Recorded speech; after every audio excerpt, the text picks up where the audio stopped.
Hello guys, I am Ricky and you are most welcome to our YouTube channel Nirmala निर्वाण classes. Physics देख रहे थे और जो टॉपिक आज हम लोग देखेंगे वो है प्रकाश विद्युत प्रभाव के नियम।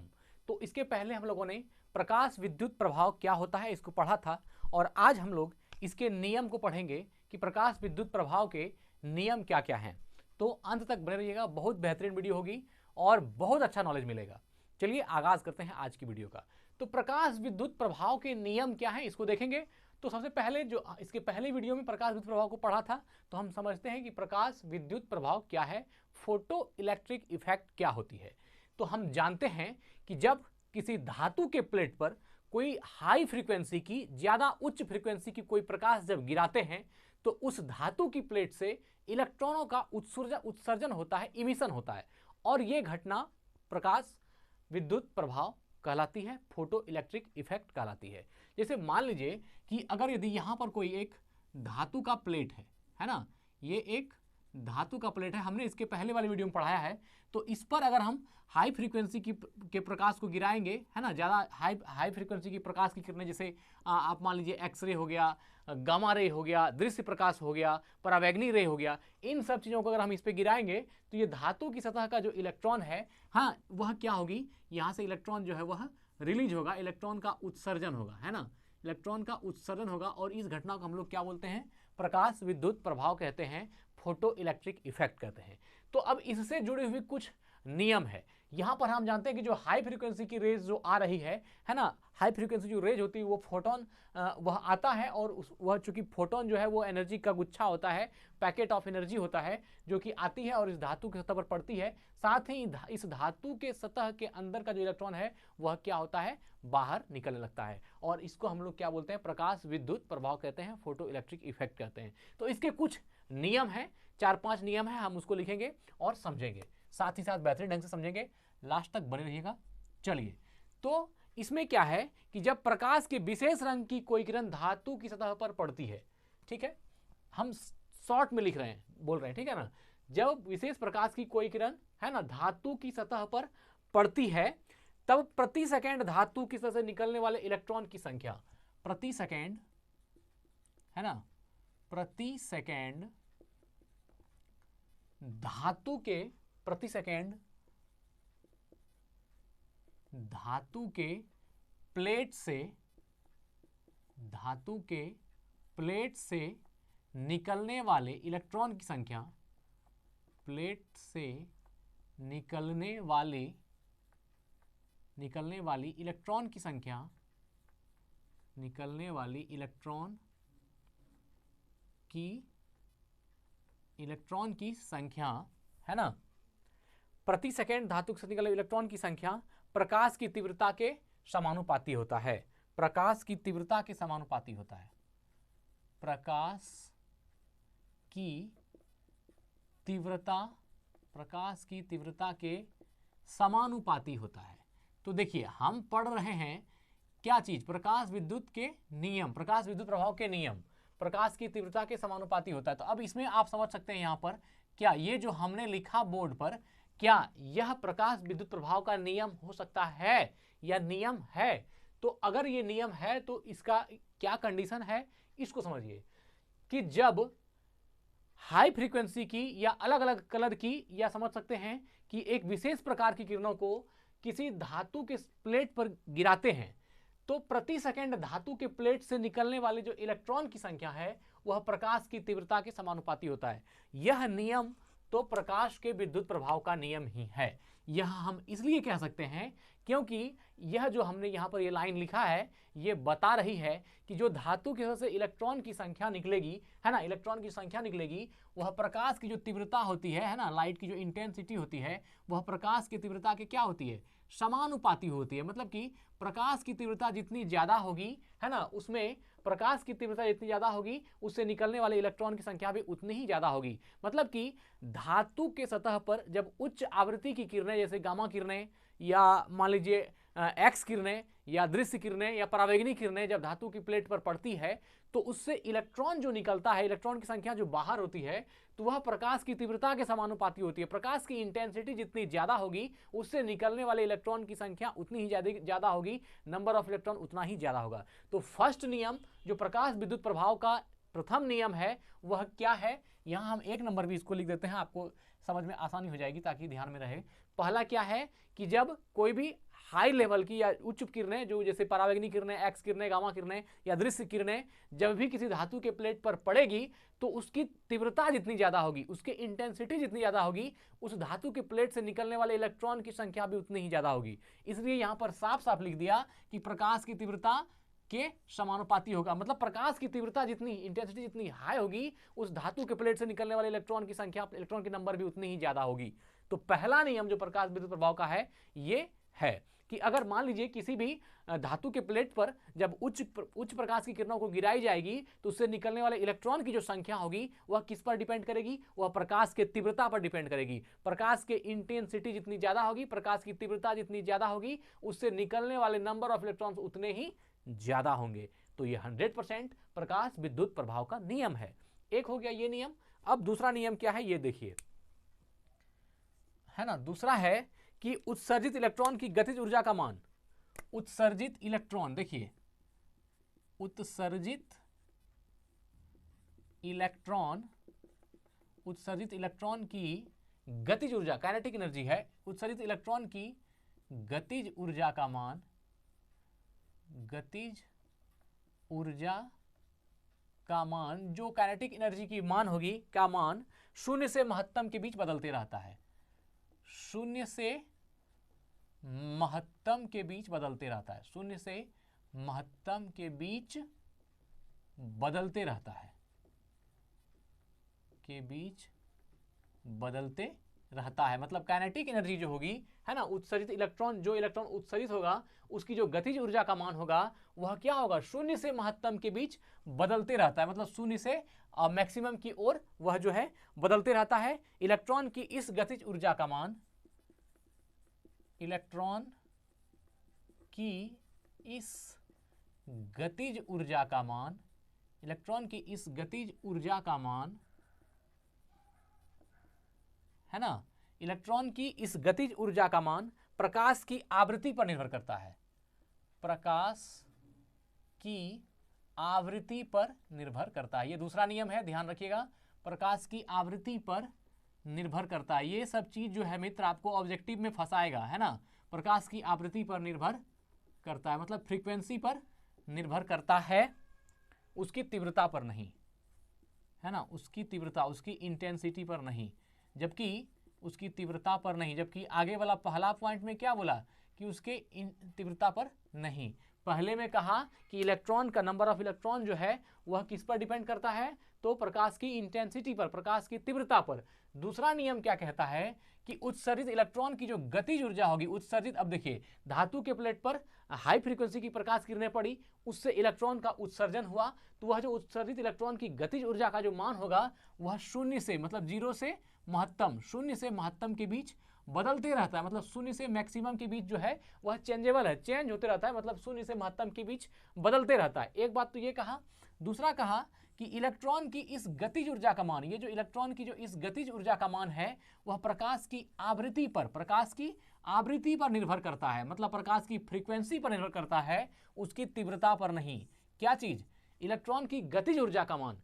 जब, समझिए अच्छे से, जब किसी भी धातु के प्लेट पर हाई फ्रीक्वेंसी की प्रकाश को गिराते हैं, जैसे मान लीजिए हम बात करते हैं एक्स किरण की, गामा किरण की, पराबैंगनी किरण की या दृश्य किरण की, जब इसको किसी भी धातु के प्लेट पर गिराते हैं तो उससे जो इलेक्ट्रॉन बाहर निकलता है, तो उस इलेक्ट्रॉन की जो गतिज ऊर्जा होती है, उस गतिज ऊर्जा का मान प्रकाश की आवृत्ति पर निर्भर करता है ना। उस गतिज ऊर्जा का मान, इलेक्ट्रॉन की गतिज ऊर्जा का मान प्रकाश की आवृत्ति पर निर्भर करता है और उसकी तीव्रता पर निर्भर नहीं करता। यहाँ जो इंटेंसिटी है वह इंटेंसिटी पर निर्भर नहीं करता, जबकि इसकी आवृत्ति पर निर्भर करता है। किस पर निर्भर करता है, तो इसकी आवृत्ति पर निर्भर करता है। प्रकाश की, है ना, गतिज ऊर्जा का मान प्रकाश की आवृत्ति पर निर्भर करता है। तो यहां पर दो चीज समझिए, अगर कहेगा नंबर ऑफ इलेक्ट्रॉन किस पर डिपेंड करता है, धातु की प्लेट पर जब हाई फ्रीक्वेंसी की प्रकाश किरणें गुजारी जाएंगी तो उससे जो इलेक्ट्रॉन निकलेगा, कितना इलेक्ट्रॉन निकलेगा, यह प्रकाश की इंटेंसिटी तय करेगी। लेकिन उस निकलने वाले इलेक्ट्रॉन की गतिज ऊर्जा क्या होगी, यह प्रकाश की फ्रीक्वेंसी तय करेगा, है ना। यहां इंटेंसिटी तय कर रहा था।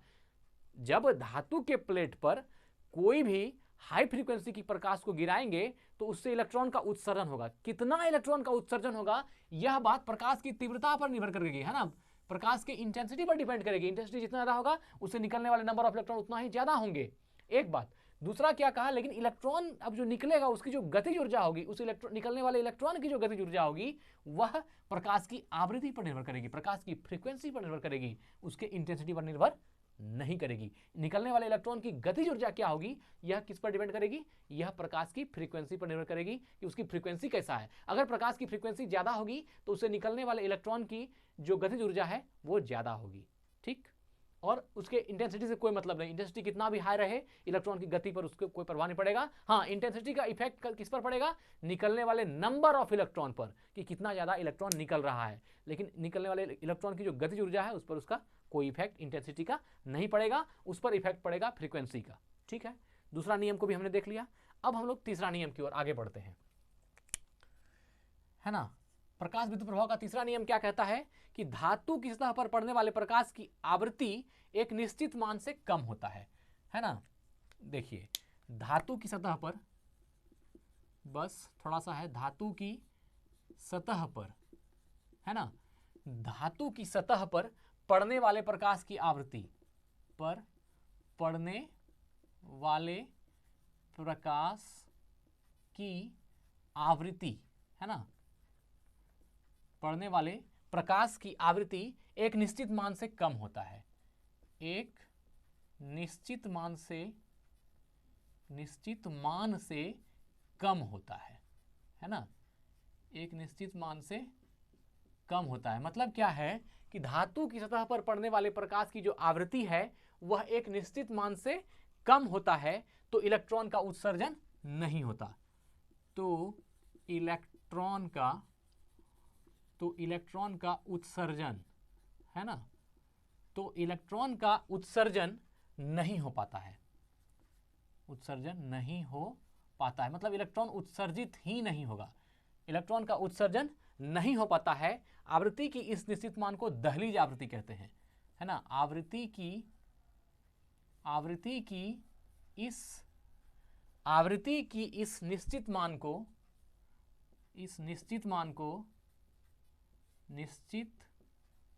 को दहलीज आवृत्ति कहते हैं। अब यहां पर एक और नया चीज आ गया, दहलीज आवृत्ति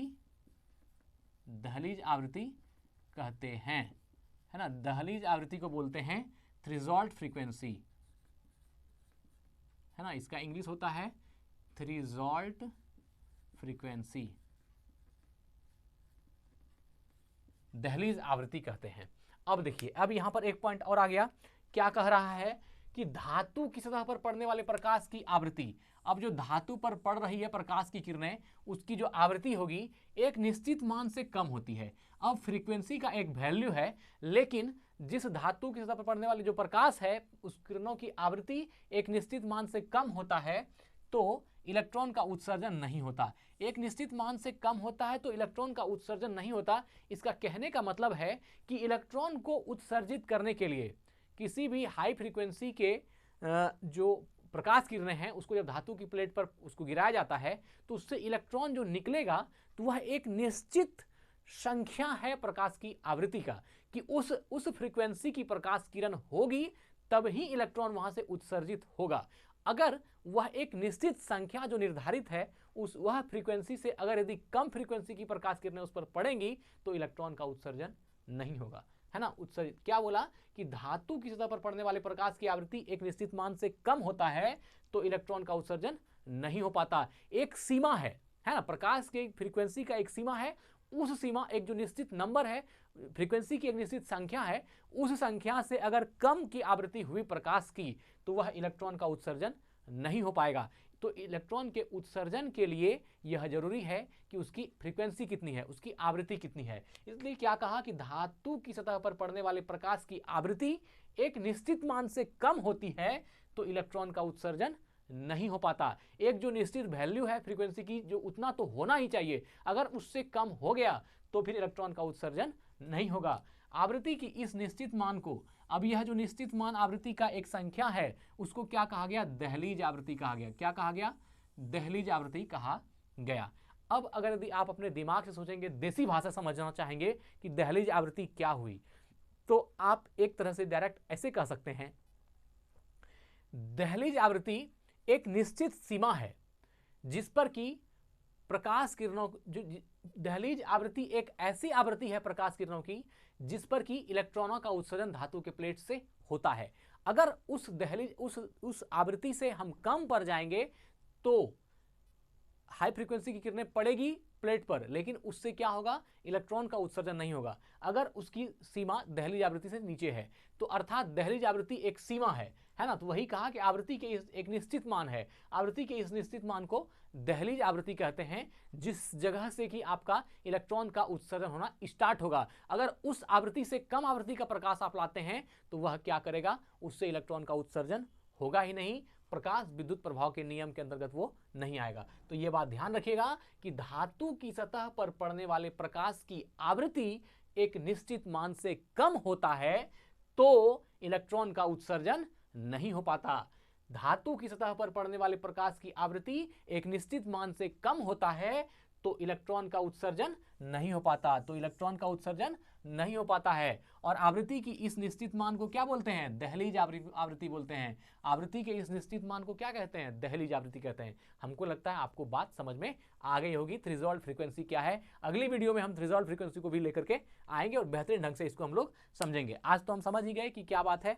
चलिए अब एक पॉइंट और है जो इससे जुड़ा हुआ ही है, चौथा पॉइंट, बस लास्ट पॉइंट है, इसको समझ लीजिए बढ़िया से, आपको सारा समझ में आ जाएगा कि प्रकाश विद्युत प्रभाव के नियम क्या हैं। अर्थात अब इसी तीसरा पॉइंट का ही एक पॉइंट है ना। अर्थात मतलब क्या हुआ, दहलीज आवृत्ति, अर्थात दहलीज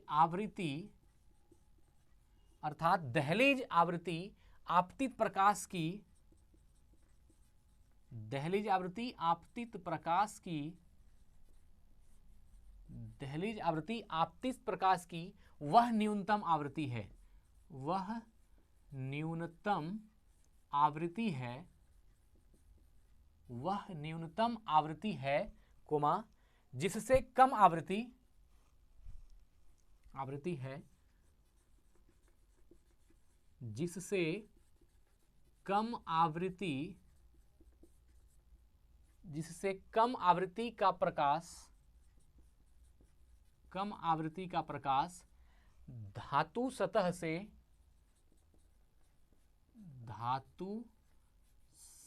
से इलेक्ट्रॉन उत्सर्जन न कर सके, सतह से इलेक्ट्रॉन उत्सर्जन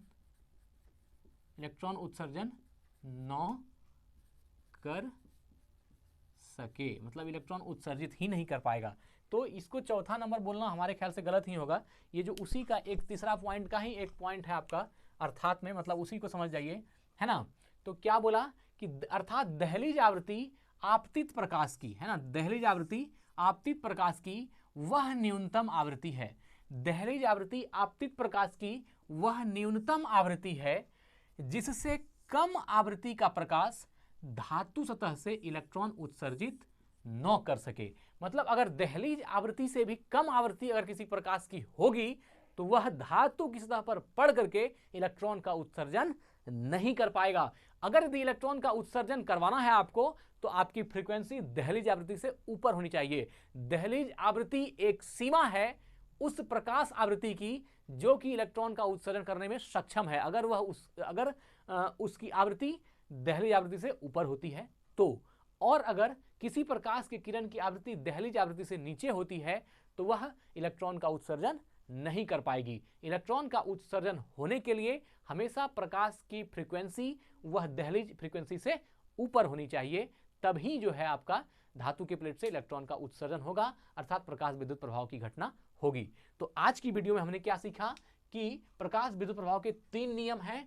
पहला नियम है कि जब हाई फ्रीक्वेंसी की प्रकाश को हम धातु की सतह पर गिराते हैं तो प्रति सेकंड धातु के प्लेट से निकलने वाले इलेक्ट्रॉन की संख्या प्रकाश की तीव्रता के समानुपाती होती है। प्रकाश की इंटेंसिटी जितनी हाई होगी उस धातु की प्लेट से निकलने वाले इलेक्ट्रॉन का नंबर उतना ही ज्यादा होगा, अर्थात इलेक्ट्रॉन उतना ही ज्यादा संख्या में निकलेगा। सबसे एक नंबर ये बोला, क्या इसमें एक नंबर में किसकी बात की गई? तो तीव्रता की, है ना, इंटेंसिटी अर्थात तीव्रता की, है ना। तो यहां पर जो है आपकी तीव्रता की बात की गई।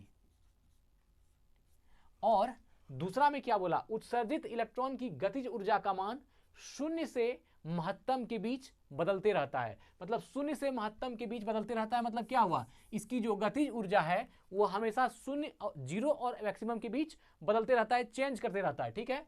इलेक्ट्रॉन की इस गतिज ऊर्जा का मान प्रकाश की आवृत्ति पर निर्भर करता है, उसकी तीव्रता पर नहीं। यहां पर बोला कि इलेक्ट्रॉन की जो गतिज ऊर्जा होगी वह फ्रीक्वेंसी पर निर्भर करेगी। किस पर निर्भर करेगी? फ्रीक्वेंसी पर, है ना। कि यहां पर था इंटेंसिटी अर्थात तीव्रता की बात थी, और यहां पर किसकी बात हो गई? आवृत्ति की, है ना, आवृत्ति की बात हो गई यहां पर, फ्रीक्वेंसी की। तो इसमें ये कहा गया नंबर ऑफ इलेक्ट्रॉन के बारे में। किसके बारे में? तो इलेक्ट्रॉन की संख्या के बारे में, है ना, नंबर ऑफ इलेक्ट्रॉन के बारे में, मतलब कितना इलेक्ट्रॉन निकलेगा, ये कहा गया एक नंबर में। और दूसरा पॉइंट में कहा गया कि गतिज ऊर्जा, इलेक्ट्रॉन की गतिज ऊर्जा के बारे में, है ना, इलेक्ट्रॉन की गतिज ऊर्जा के बारे में, इलेक्ट्रॉन की गतिज ऊर्जा के बारे में कहा गया, है ना। दूसरे में इलेक्ट्रॉन की गतिज ऊर्जा के बारे में कहा गया। और तीसरा पॉइंट में क्या कहा गया कि धातु की सतह पर पड़ने वाले प्रकाश की आवृत्ति एक निश्चित मान से कम होता है तो इलेक्ट्रॉन का उत्सर्जन नहीं हो पाता। आवृत्ति की इस निश्चित मान के लिए दहलीज आवृत्ति, है ना, इस निश्चित मान को दहलीज आवृत्ति कहते हैं। इसमें तीसरा पॉइंट में कहा गया कि इलेक्ट्रॉन अगर उत्सर्जित होना ही होगा, उत्सर्जित करना होगा, तो दहलीज आवृत्ति से ज्यादा आवृत्ति चाहिए। एक जो निश्चित संख्या है उससे ज्यादा होनी चाहिए फ्रीक्वेंसी, तभी आपका इलेक्ट्रॉन जो है वह बाहर निकलेगा। तो यहां भी इलेक्ट्रॉन के इमिशन की बात की गई है, इलेक्ट्रॉन के उत्सर्जन की बात की गई है, दहलीज आवृत्ति की बात की गई है। हाँ, और उसके बाद क्या बोला कि दहलीज आवृत्ति की आपतित प्रकाश की वह न्यूनतम आवृत्ति है। दहलीज आवृत्ति आपतित प्रकाश की वह न्यूनतम आवृत्ति है जिससे कम आवृत्ति का प्रकाश धातु से इलेक्ट्रॉन उत्सर्जन न कर सके। मतलब इससे कम अगर दहलीज आवृत्ति से किसी प्रकाश की आवृत्ति अगर कम हो गई तो वह इलेक्ट्रॉन को उत्सर्जित करने में सक्षम नहीं होगी। तो मित्र, आज हमने प्रकाश विद्युत प्रभाव के तीनों नियम को देखा। हमको लगता है कि आपको बात समझ में आ गई होगी कि प्रकाश विद्युत प्रभाव क्या है। वीडियो को लाइक जरूर कर दीजिएगा। धन्यवाद। स्वस्थ रहें, अपना ख्याल रखें। जय हिंद, जय भारत।